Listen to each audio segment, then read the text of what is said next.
Tere, mina olen Markus Kõiv ja ma räägin 2 minutiga, kuidas see keskkond muudab koolitaja elu lihtsaks. Kõigepealt esilehel te näete kogu aeg operatiivselt viimaseid registreerijaid, mis koolitusele nad tulevad ja kellele arve vormistada. Siin keskkonnas me eristame koolituspaketti ja koolituspäevasid.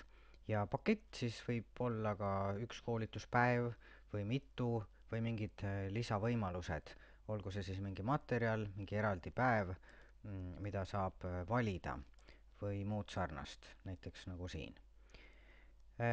Iga koolituspaketiga genereerub automaatselt selline registreerimisvorm, mida siis saab osaleja täita ja seda te saate panna ükskõik millisele oma kodulehele, olgu see partneri või enda oma, näiteks ise kasutan WordPressi, kuhu ma olen siis nii-öelda istutanud sellise registreerimisvormi, kus inimene saab siis märkida valikuid ja ennast registreerida. Selleks on vaja lihtsalt see paarirealine kood panna, kopeerida oma kodulehele. Edasi, väga mugav on teha arveid koolituste eest ja seda saab teha nii korraga kõigile koolituspäevadele, kus inimene osaleb ühe koolituspaketi raames, või siis erinevatele.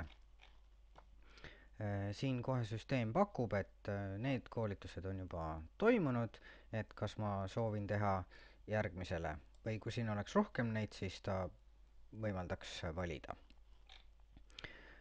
Arve numbri formaati on võimalik ise paika sättida seadetes ja siin on põhimõtteliselt täiesti vabad käed, et mismoodi ta seda nummerdab ja kuidas teie raamatupidajale asi meeldib.